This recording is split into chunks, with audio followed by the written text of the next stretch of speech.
తన హృదయంలో తన మనస్సులో ఏ కొద్దిగా కూడా ఈగో లేదంట. ఆమె హల్లెలూయా. మనకి ఈగో ఉందనుకో సైకిల్ ఎక్కం. సైకిల్ ఎక్కుతారు మీరు, బాగోదురా బండి ఎక్కి వెళ్ళాలి మినిమం. సైకిల్ ఎక్కితే వాళ్ళు ఏమనుకుంటారో తెలిసిన వాళ్ళు ఉన్నారు. మనలో మనం ఖాళీ చేసుకోలేం. మనం అనే అహం మనకు ఉంటుంది. కానీ క్రీస్తు ప్రభు తనని రిక్తునిగా చేసుకోవడం అంటే ఏంటి తెలుసా?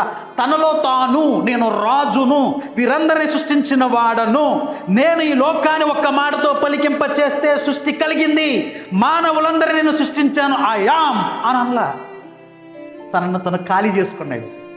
తనను తను ఖాళీ చేసుకున్నాడు కాబట్టి ఆ గర్దభామను, ఆ గాడిదను ఎక్కడానికి ఇష్టపడుతున్నాడు. తను ఖాళీ చేసుకున్నాడు కాబట్టి పాపములో, దుర్నీతిలో, బంధకములో, చీకటిలో నశించిపోయిన ఈ ప్రజలను శిక్షించడానికి కాదు, కానీ వారందరినీ రక్షించడానికి నేను వచ్చాననే ఒక రుజువే ఆయన గాడిద మీద ఎక్కి రావడం. Amen hallelujah.